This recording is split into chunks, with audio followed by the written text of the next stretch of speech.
Hi friends, welcome back to my channel. ఈరోజు మీకు ఈ సీరియల్లో ఏం జరిగిందో తెలుసుకోవాలి అనుకుంటున్నారా? అయితే వెంటనే మనం సీరియల్లోకి వెళ్ళిపోదాం.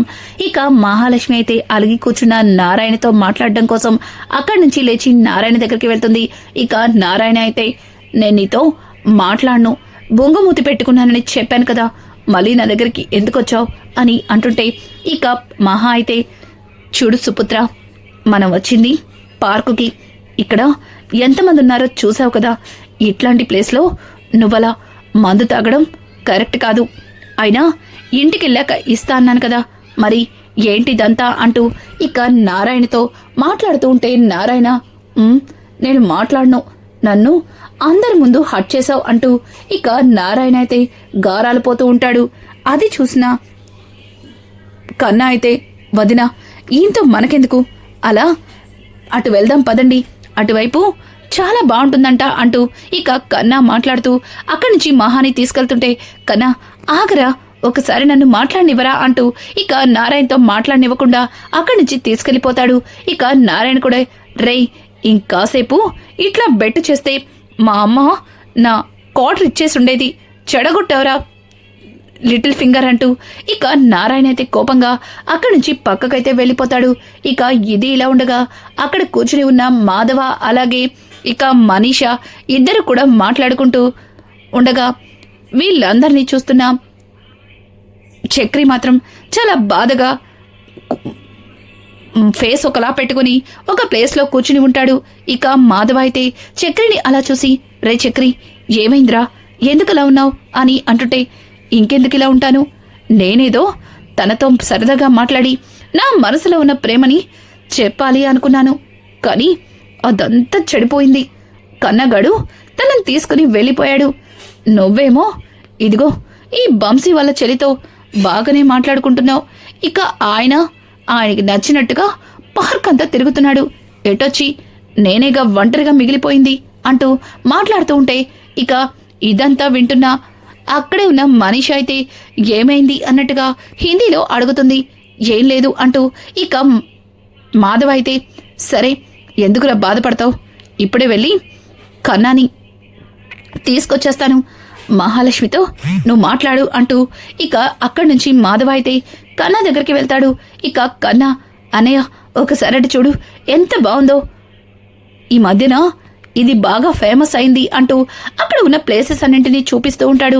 ఇక మాధవ అయితే, రే కన్నా ఒకసారి ట్రా అంటూ ఇక తనని పక్కకి తీసుకెళ్ళి, చూడు చక్రి మహాలక్ష్మితో ఏదో మాట్లాడాలి అంటున్నాడు, నువ్వేమో తనని ఇలా పక్కకి తీసుకొచ్చావు, చూడు వాడు బాధపడుతున్నాడు, రారా ఇక్కడి నుంచి వెళ్ళిపోదాం అని చెప్పడంతో ఇక కన్నా కూడా చక్రిని అలాగే మహాలక్ష్మిని అర్థం చేసుకుని, వదినా నాకు ఆకలిగా ఉంది, నేను ఇప్పుడే వస్తాను, మీరు కాసేపు చక్రి అన్నయ్యతో మాట్లాడుతుండండి అంటూ ఇక చక్రిని అక్కడే ఉంచి కన్నాని తీసుకుని అక్కడి నుంచి వెళ్తుంటే, పెద్ది మీరు వెళ్ళిపోతున్నారేంటి అని అంటుంటే, అంటే అక్కడ మనీషా ఒక్కతే ఉంది, తనతో మాట్లాడాలి కదమ్మా అంటూ ఇక మాధవ కూడా అక్కడి నుంచి వెళ్ళిపోతాడు. ఇక చక్రి అయితే దొరికిన అవకాశాన్ని అస్సలు వదులుకోకూడదంటూ ఇక మహాలక్ష్మితో, ఏవండి ఐస్ క్రీమ్ తిందామా అని అడగడంతో ఇక మహా కూడా తిందాం అంటూ ఇక చుట్టూ చూస్తుంది. అక్కడ దూరంలో ఒక ఐస్ క్రీమ్ బండి ఉండడంతో మహాలక్ష్మి అలాగే చక్రి ఐస్ క్రీమ్ కోసం అక్కడికైతే వెళ్తారు. అప్పటికే ఇక శైలు అయితే 2 ఐస్ క్రీమ్స్ తో ఇంకా కేశవ దగ్గరికి వస్తుంది. ఒక్కసారిగా కేశవ, ఇవెందుకే ఇప్పుడు అని అంటుంటే, అబ్బా తిను, ఇదిగో తీసుకో అంటూ ఇక కేశవకు ఒక ఐస్ క్రీమ్ ఇచ్చి తనొక ఐస్ క్రీమ్ తింటూ, అయినా నీకు నా మీద ప్రేమ లేదు కదా, ఏదో నేను ప్రేమించాను కాబట్టి నువ్వు ప్రేమిస్తున్నావు అంతే కదా అంటూ ఇక శైలు అయితే కేశవతో మాట్లాడుతూ ఉంటే, ఒక్కసారిగా కేశవ, ఏ మెంటల్ దానా, నీకేమన్నా మెంటలా ఏంటే, ప్రేమిస్తున్నవాణ్ణి ప్రేమిస్తున్నావా అంటూ తింగర్ క్వశ్చన్లు అడుగుతున్నావు, అసలు నీ విషయంలో ఏం మాట్లాడాలో కూడా నాకు అర్థం కావట్లేదు, అయినా ఇలా ఇక్కడికి తీసుకొచ్చి నీ చెత్త ప్రశ్నలతో నన్నెందుకే విసిగిస్తున్నావు అంటూ ఇక కేశవ అయితే శైలు మీద కోపడుతూ ఉంటే, శైలు అందరూ నన్నే కోపడండి, నీకోసం నేనింట్లో ఇష్టం వచ్చినట్టు తన్నించుకుంటున్నాను, నువ్వేమో ఇక్కడ ఇష్టం వచ్చినట్టు తిడుతున్నావు, అందరూ కూడా నన్నే అంటున్నారు, అనవసరంగా నేను నీకోసం బయటికి వచ్చాను, నా కోసం నువ్వు ఏమీ చేయట్లేదు అంటూ ఇక శైలు అయితే ఏడుస్తూ ఉంటుంది. ఇక శైలు ఏడుపుని విన్న చక్రి అయితే ఒక్కసారిగా ఏంటి ఈ మూలుగులు అన్నట్టుగా ఇక తొంగచాటుగా వచ్చి అక్కడ పొదల చాటుగా ఉన్న వాళ్ళిద్దరినీ కూడా తొంగి చూస్తాడు. ఒక్కసారిగా వాళ్ళిద్దరిని చూసి చక్రి షాక్ అయిపోతాడు. ఇక కేశవ అయితే శైలుతో ఒసై నీకు దండం పెడతానే, ఆ ఏడు పాపవే, ఎవరన్నా చూస్తే నేను నిన్నేదో చేస్తున్నాననుకుంటారే, నోరు ముయ్యవే అంటూ ఇక కేశవ అయితే శైలుని బ్రతమలాడుతూ ఉంటే నేనంతా చూసేశానుగా అంటూ చక్రి మాట్లాడుతూ ఉంటాడు. ఒక్కసారిగా చక్రి మంటలకి కేశవ పక్కకి తిరిగి చుట్టంతో ఇక షాక్ అయిపోతాడు. రేయ్, ఇంట్లో వాళ్ళకి అబద్ధం చెప్పి ఇలా ఆ అమ్మాయిని పార్కి తీసుకునొచ్చావా? రేయ్, నువ్వు బాగా ముదిరిపోయావురా అంటూ ఇక చక్రి అయితే కేశవతో మాట్లాడుతూ ఉంటే ఒక్కసారిగా కేశవ ఏం చెప్పాలో అర్థం కాక అది అది అని తడబడుతూ ఉంటే ఇక అక్కడ ఉన్న శైలు అది అండి అని ఏదో చెప్పబోతుంటే నువ్వాగమ్మా, నీతో నేను తర్వాత మాట్లాడతాను అంటూ ఇక కేశవ దగ్గరికెళ్ళి రేయ్ కేశవ, నువ్వు మరి ఇంతలా మారిపోతావని అస్సలు అనుకోలేదురా. రేయ్, నేను మహాలక్ష్మిని ప్రేమించడం కోసం ఏవో చేశా గాని ఇలా మీకు ఎలాంటి అబద్ధాలు చెప్పలేదు కదరా అని అంటుంటే ఏంట్రా నువ్వు అబద్ధం చెప్పలేదా? నువ్వు తను ప్రేమించుకుంటున్నావని, అలాగే తను నిన్ను వదిలి ఉండలేక నీతో వచ్చేసిందంటూ ఏవేవో చెప్పావు అని అంటుంటే మరి ఇప్పుడు అర్థమైందా ప్రేమ కోసం ఒక్కొక్కసారి అట్లాంటి అబద్ధాలు ఆడాల్సి వస్తుందని?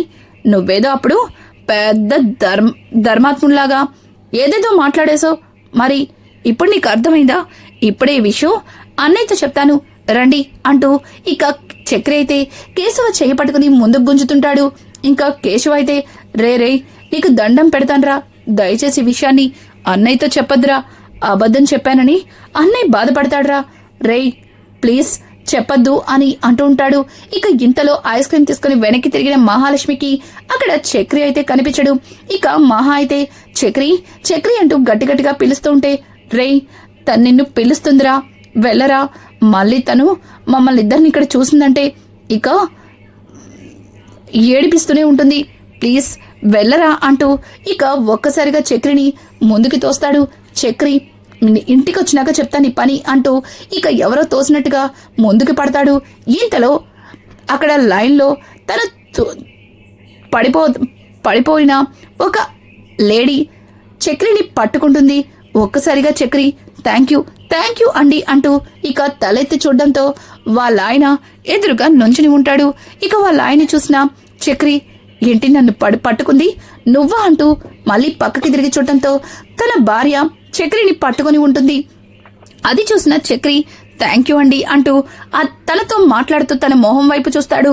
ఇంతలో వాళ్ళ భర్త ఆ గుండా రేయ్, నిన్ను ఇందాక నుంచి గమనిస్తున్నాను, ఇందాకేమో నా భార్య మీద పడబోయావు, ఇప్పుడు నువ్వు పడిపోతుంటే నా భార్య పట్టుకునేలా చేసావు, ఇదంతా నువ్వు కావాలనే చేసావు కదా, చెప్తా నీ పని అంటూ ఇక ఆ గూండా అయితే ఒక్కసారిగా చక్రి మీద చేయెత్తుతుంటే చూడండి, ఇదంతా నేనేమి కావాలని చేయలేదు, ఏదో అనుకోకుండా ఇందాక స్లిప్ అయి పడిపోయాను, అప్పుడు తనకి టచ్ అయ్యాను, ఇప్పుడు మాత్రం నాకు తెలియకుండా పడిపోతుంటే నీ భార్య నన్ను పట్టుకుంది అంటూ ఇక చక్రి అక్కడ ఏదో చెప్పేసి అక్కడి నుంచి ఇక మహాలక్ష్మి దగ్గరికి వెళ్తాడు. ఇక మహా అయితే ఇదంతా చూసి షాక్ అయిపోతుంది. ఇక చక్రి ఏంటండి అలా చూస్తున్నారు అని అంటుంటే అసలు మీరు ఏం చేస్తున్నారో మీకేమన్నా అర్థమైందా?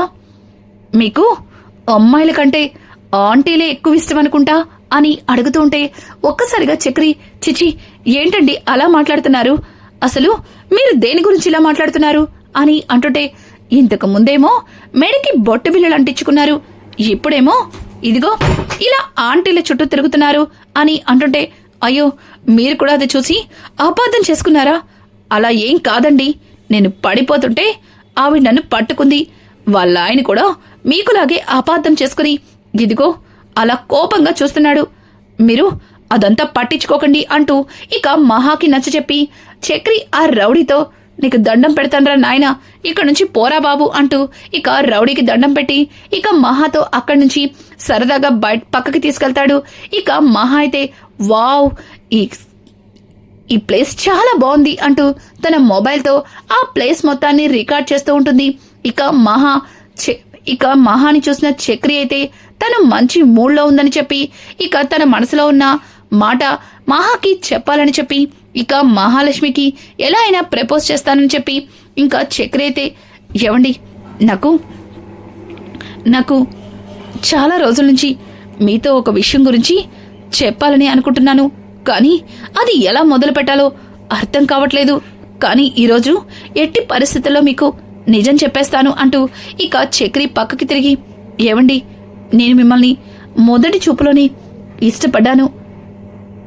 మీరు ఒప్పుకుంటే జీవితాంతం నా భార్యగా నా కళ్ళల్లో పెట్టుకుని చూసుకుంటాను అని చెప్పి ఇక చక్రి ఒక్కసారిగా వెనక్కి తిరిగి చూస్తాడు. అక్కడ ఉన్న మహాలక్ష్మి అయితే చక్రిని కోపంగా చూస్తుంది. చక్రి ఏంటి అలా చూస్తుంది, ఇప్పుడు నేనిష్టం లేదంటుందా అన్నట్టుగా ఇక చక్రి అయితే మహావైపు చూస్తుంటే మహాలక్ష్మి ఛీ మీరు ఇట్లాంటి వాళ్ళని అస్సలు అనుకోలేదు. అయినా మీకు అంతగా ప్రేమించాలి పెళ్లి చేసుకోవాలి అంటే పెళ్లి కాని అమ్మాయిలు చాలా మంది దొరుకుతారు కదా, ఇలా ఆంటీల చుట్టూ తిరిగి ఆంటీలకి ప్రపోజ్ చేయడం ఏంటో అని అంటుంటే ఒక్కసారిగా చక్రి షాక్ అయిపోతాడు. ఏంటండి ఏం మాట్లాడుతున్నారు, నేను ఆంటీకి ప్రపోజ్ చేయడం ఏంటి అని పక్కకి తిరిగి చూడటంతో తను గతంలో పడిపోతుంటే పట్టుకున్న ఆ ఆంటీ అయితే గుర్తుకొస్తుంది. ఆ ఆంటీ అయితే కనిపిస్తుంది. ఒక్కసారిగా ఆమెను చూసి ఛా ఇలా మీకు అర్థమైందా అని చెప్పి ఇక చక్రి అయితే తనతో ఏవండి మీరు తప్పుగా అబద్ధం చేసుకోకండి, నేను మీతో కాదు అని చెప్పబోతుంటే తను మాత్రం నాకు మీరంటే చాలా ఇష్టం, నేను కూడా మిమ్మల్ని మొదటి చూపులోనే ఇష్టపడిపోయాను, నేను కూడా మిమ్మల్ని ప్రేమిస్తున్నాను అంటూ తనైతే చక్రిని హత్తుకుంటుంది. ఒక్కసారిగా చక్రి ఛీ వదలండి వదలండి అంటూ తనని దూరంగా నెట్టి చూడండి నేను అది చెప్పింది మీకు కాదు, అదిగో తను నా భార్య అంటూ ఇక చక్రి అక్కడి నుంచి మహా వెంట పరుగులు తీస్తాడు. ఇక మహాలక్ష్మి అయితే ఛీ నాతో మాట్లాడకండి, మిమ్మల్ని చూస్తుంటేనే నాకు అసహ్యంగా ఉంది అంటూ ఇక మహా అయితే చక్రిని అసహించుకుంటుంటే చక్రి ఏవండి నేను చెప్పింది తనకి కదండి అని అంటుంటే మరి ఎవరికి చెప్పారు అని అడగడంతో అది నేను చెప్పింది మీకేనండి అంటూ ఇక చక్రి చెప్పడంతో ఒక్కసారిగా మహాలక్ష్మి చక్రిని దగ్గరగా వెళ్లి పక్కకి లాగుతుంది. అలా పక్కకి లాగడంతో ఇక ఆ రౌడీ అయితే పెద్ద కర్రతో గట్టిగా కొట్టే దెబ్బ మహా తలకైతే తగులుతుంది.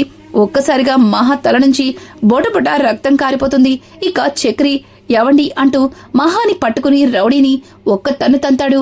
ఇక ఆ రౌడీ అయితే రేయ్ నా భార్యని అక్కడ టికెట్ లైన్లో తోసేసావు, అయినా ఊరుకున్నాను, తర్వాత తను పడిపోయేలా యాక్ట్ చేసి తను నిన్ను పట్టుకునేలా చేసావు, దానికి కూడా వదిలేశాను, కానీ నా ముందే నా భార్యకి ప్రపోజ్ చేసి నన్ను అందరి ముందు వెధవం చేయాలనుకుంటున్నావా, నిన్ను అస్సలు వదిలిపెట్టను అంటూ ఇక ఆ రౌడీ అయితే చక్రిని కొట్టబోతుంటే ఒక్కసారిగా మహాలక్ష్మి పక్కన ఉన్న ఒక పెద్ద కర్ర తీసి ఏంట్రా ఇందాక నుంచి చూస్తున్నాను ఇష్టం వచ్చినట్టు మాట్లాడుతున్నావు, నా కళ్ళ ముందే నా భర్తని కొడుతుంటే చూస్తూ ఊరుకుంటా అనుకుంటున్నావా, అయినా తను ప్రపోజ్ చేసింది నీ భార్యకి కాదు నాకని చెప్తున్నాడు కదా, వినిపించుకోకుండా ఏంట్రా రౌడీయిజం అంటూ ఇక మహా అయితే ఒక కర్ర తీసుకుని అతన్ని చితక్ కొడుతుంది. ఒక్కసారిగా చక్రి మహా నోటి నుంచి వచ్చిన మాటలు విని షాక్ అయిపోతాడు. ఇక మహాలక్ష్మి అయితే వాణ్ణి బాగా కొట్టి బెదిరిపోయి పరిగెత్తేలా చేస్తుంది. అది చూసిన చక్రి మరింత ఆనందపడతాడు. ఇక ఇదంతా చూసిన మాధవ అలాగే కన్నా ఇక అందరూ కూడా షాక్ అయిపోతారు. ఇక మహాలక్ష్మి అయితే అయినా వడలా మీ మీద గొడవకొస్తుంటే సైలెంట్గా ఉంటారేంటి, నేనే తప్పు చెయ్యలేదు, నేను మీ ఆవిడతో కాదు నా భార్యకి చెప్పానని ఏం మాట్లాడరేంటి అంటూ ఇక మహా అయితే చక్రిని నిలదీస్తూ ఉంటే చక్రి మాత్రం మౌనంగా మాట్లాడకుండా ఉండిపోతాడు. ఇక ఇంతలో నారాయణ అయితే ఆ బ్యాగ్ లో ఉన్న బాటిల్ తీయడానికి బ్యాగ్ ని తీయబోతుండగా ఒక్కసారిగా బ్యాగ్ కింద పడుతుంది. అలా కింద పడడంతో అందులో బాటిల్ తో పాటు కొన్ని కాగితాలు కూడా బయటికి వస్తాయి. ఇక వాటిని చూసిన కన్నా ఒక్కసారిగా షాక్ అవుతాడు. వాటిని చూసి ఇక ఆ కాగితాలని మాధవ్కి చూపిస్తూ, అన్నా ఇవి చూసావా, వదిన అలాగే చక్రి అన్నయ్య విడాకులు తీసుకుంటున్నారు అని చెప్పడంతో ఒక్కసారిగా ఇక మాధవ్ అయితే షాక్ అయిపోతాడు.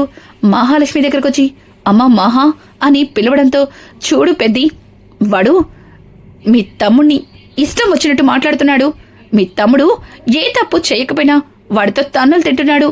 అయినా చెప్పాలి కదా కొంచెమైనా అని అంటుంటే, అదంతా పక్కన పెట్టమ్మా, అసలు ఏంటిదంతా అంటూ ఈ కాగితాలు చూపించడంతో ఒక్కసారిగా మహాలక్ష్మి సైలెంట్ అయిపోతూ ఇక చక్రి వైపు చూస్తుంది.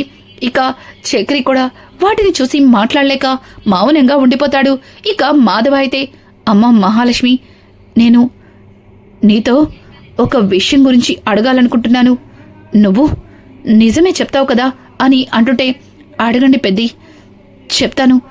దేని గురించి అని అడగడంతో, నీకు చక్రి మీద ఇంత ప్రేమ ఉన్నప్పుడు మరి చక్రి నుంచి ఎందుకు విడిపోవాలి అనుకుంటున్నావు? ఎవరో చక్రిని కొడుతుంటే చూసి తట్టుకోలేకపోయావు. తను నా భర్త అంటూ ఎంతమంది ఉన్నా ఆలోచించకుండా చెప్పావు. అలాగే నా ఇంటి ముందు శైలు కేశవ్ ప్రేమించిన ఆ అమ్మాయి వాళ్ళ అమ్మా నాన్న వస్తే అందరి ముందు ఇది నా అత్తవారిల్లని చెప్పావు. మరి మా కోసం ఇంతలా ఆలోచించే నువ్వు ఎందుకు చక్రి నుంచి విడిపోవాలనుకుంటున్నావు? ఈ విడాకులు ఎందుకు? నువ్వు కోపంలో ఉన్నా, ఆవేశంగా ఉన్నా, నీ నోటి నుంచి వచ్చిన మాట నీ మనసులో నుంచి వచ్చిందే అన్న సంగతి అర్థమవుతుంది. మరి చక్రిని భర్తగా అనుకున్నప్పుడు అతన్ని ఎవరో కొడుతుంటే చూడలేక తట్టుకోలేనప్పుడు ఎందుకు ఇదంతా అంటూ ఇక మాధవ అయితే మహాని అడగడంతో ఒక్కసారిగా మహాలక్ష్మి ఏం మాట్లాడలేక మౌనంగా ఉండిపోతుంది. ఇక మహాలక్ష్మిని మాధవ అడిగిన ప్రశ్నలతో ఇక చక్రి కూడా, ఎందుకండి అన్నయ్య అడుగుతుంటే చెప్పలేకపోతున్నారు? నన్ను ఎవరు కొడితే మీకెందుకు? మా కుటుంబం గురించి ఎవరు తప్పక మాట్లాడితే మీకేం అవసరం? ఎందుకు మీరు నా కుటుంబం అంటూ నన్ను భర్త అంటూ ఎందుకు మాట్లాడారు చెప్పండి అంటూ ఇక చక్రి కూడా మహాని నిలదీయడంతో మహా ఏం మాట్లాడకుండా ఆ పేపర్లని తీసుకుని అక్కడి నుంచి గబగబా బయటికి వెళ్ళిపోతుంటుంది. ఇక ఇదంతా చూసిన చక్రి మాధవ్తో, అన్నయ్య, తన మనసులో నా మీద అంత ప్రేమ ఉన్నప్పుడు నా నుంచి తను ఎందుకు విడిపోవాలనుకుంటుందన్నయ్య అంటూ ఇక చక్రి కూడా మాధవని అడుగుతుంటే మాధవ మౌనంగా ఉంటాడు. రానున్న ఎపిసోడ్స్ మరింత ఇంట్రెస్టింగ్ గా మారబోతున్నాయి. ఈ వీడియో మీకు నచ్చినట్టయితే లైక్ చేసి సబ్స్క్రైబ్ చేయడం మాత్రం మర్చిపోకండి. Thanks for watching. Hi friends, welcome back to